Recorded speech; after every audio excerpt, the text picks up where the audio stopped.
ابو ہریرہ رضی اللہ تعالیٰ عنہ فرماتے ہیں صبح کے وقت حضور علیہ السلام نے میرا ہاتھ پکڑا اور محبوب مجھے ساتھ لے کر چل پڑے۔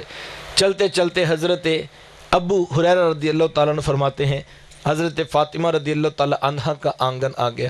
آقا کریم علیہ السلام نے آواز دے کر کہا بیٹا فاطمہ میرے شہزادے کدھر ہیں؟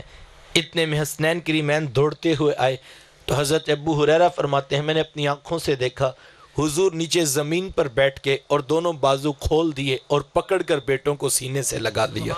کبھی حضرت عمر رضی اللہ تعالیٰ عنہ فرماتے ہیں میں نے ایک خوبصورت منظر دیکھا۔ منظر کیا تھا کہ حضور کے کندھوں پہ امام حسین بیٹھے ہیں تو میری زبان سے بے ساختہ نکلا واہ واہ کیسی خوبصورت سواری میسر آ رہی ہے۔ تو حضور میں عمر سواری دیکھ رہے ہو ذرا شاہ سوار بھی تو دیکھو کتنا پیارا ہے، میرا بیٹا بھی تو دیکھو نا کتنا پیارا ہے۔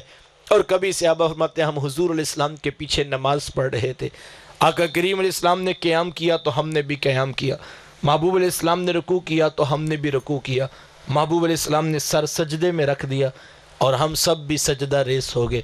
لیکن سجدہ اتنا عجیب تھا کہ اتنا طویل ہو گیا اتنا طویل ہو گیا کہ قیام سے زیادہ وقت سجدے میں لگ گیا۔ ایک صحابی فرماتے میرے دل میں ایک عجیب سا خیال آیا کہ آخر کیا وجہ ہے حضور علیہ السلام سر انور اٹھا کیوں نہیں رہے؟ میرے ذہن میں ایک ایسا خیال تھا کہیں کہ رب کا حکم نہ آ گیا ہو۔ فرماتے میری روح کانپ گئی اور میں نے چاہا میں سر اٹھا کے دیکھوں تو صحیح آخر وجہ کیا ہے۔ فرماتے میں نے سجدے سے سر اٹھا کے دیکھا تو منظر بڑا خوبصورت تھا۔ منظر کیا تھا کہ حضور علیہ السلام نے سر سجدے میں رکھا ہوا ہے اور محبوب کی مبارک پشت پہ امام حسین بیٹھے ہوئے ہیں اور حضور سر سجدے سے نہیں اٹھاتے کیوں کہیں میرا حسین میری مبارک پشت سے نیچے نہ گر جائے۔ اللہ اکبر۔ حضور کے صحابہ حسنین کریمین رضی اللہ تعالیٰ عنہما کے ساتھ گزارے ہوئے ایک ایک لمحے جس جس کیفیت میں انہوں نے محبوب کو پیار کرتے دیکھا امت تک وہ احادیث پہنچا دی تاکہ لوگوں کی آنکھیں کھل جائیں، پتہ لگ جائے یہ کتنی عصمتوں والے شہزادے ہیں، یہ کتنی رفتوں اور بلندیوں والے بیٹے ہیں۔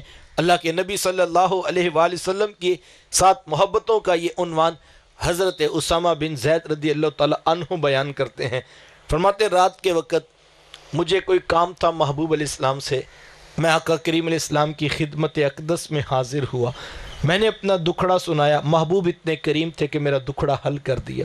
فرمایا دوران گفتگو میں نے غور کیا کہ محبوب علیہ السلام نے جو چادر اوپر اوڑی ہوئی ہے اس چادر کے اندر کسی چیز کی حرکت کا احساس ہے، مجھ سے رہا نہ گیا تو میں نے پوچھ لیا کہ بندہ نواز یہ چادر کے اندر کیا ہے؟ آقا کریم علیہ السلام نے جواب دینے کی بجائے چادر کو کھول دیا۔ فرماتے میں نے اپنی آنکھوں سے دیکھا ایک پہلو سے امام حسن لپٹے ہیں تو دوسرے پہلو سے امام حسین لپٹے ہوئے ہیں۔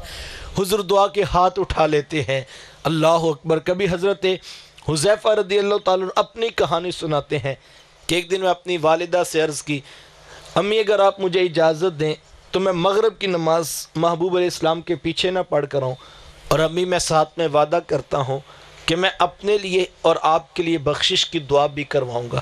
تو ماں نے کہا بیٹا پھر دیر کیوں کرتے ہو، جلدی محبوب کی دہلیز پہ پہنچ جاؤ۔ فرماتے میں اجازت دی اور حاضر خدمت ہوا، مغرب کی اذان ہوئی، اقامت کہی گئی، محبوب علیہ السلام نے نماز پڑھائی، لوگ نماز مکمل کر کے گھروں کو چلے گئے اور میں وہیں کونے میں بیٹھ کر انتظار کرنے لگا۔ آقا کریم علیہ السلام اپنے عبادات میں مصروف تھے اور میری ہمت نہ ہو سکی کہ میں حضور سے عرض کر سکوں، اور وقت اتنی تیزی سے سمٹا کہ عشاء کی اذان کا بھی وقت ہو گیا۔ اذان ہوئی، اقامت کہی گئی، محبوب علیہ السلام نے نماز پڑھائی، لوگ نماز مکمل کر کے گھروں کو چلے گئے اور میں وہیں کونے میں بیٹھ کر پھر انتظار کرنے لگا۔ محبوب علیہ السلام کی طرف بڑھنے لگتا کہ عرض کرتا ہوں کہ حضور ایک نماز کی چھٹی لے کر آیا تھا، اب نمازیں بھی 2 ہو گئی ہیں، جلدی سے میری ماں کی بخشش کی دعا کر دیجئے۔ لیکن عرض نہیں کر پاتا کہ حضور اپنے معمولات عبادت میں مصروف تھے۔ گھر کا ارادہ کرتا تو پھر قدم رک جاتے کہ ماں نے تو چھٹی سی بات کی دی تھی کہ میرے لیے بخشش کی دعا کروا کے آنا، اور اگر بغیر دعا کے چلا گیا تو کہیں ماں ناراض نہ ہو جائے۔ فرماتے اسی کشمکش پہ بیٹھا سوچ رہا تھا کہ کیا کرو۔ تھوڑی دیر کے بعد آقا کریم علیہ السلام اپنے مصلی امامت سے اٹھے، کاشانہ اقدس کی طرف بڑھنے لگے تو میرا دل دھڑکنے لگا کہ حذیفہ اب تو موقع ہاتھ سے جا رہا ہے، اور اگر حضور گھر چلے گئے پھر تو صبح ملاقات ہوگی۔ فرماتے غیر ارادی طور پر نہ چاہتے ہوئے بھی میرے قدم کچھ تیز ہوئے تو قدموں کی آہٹ اور آواز پیدا ہوئی۔ آقا کریم علیہ السلام نے رات کے اندھیرے میں پیچھے پلٹے بغیر پوچھا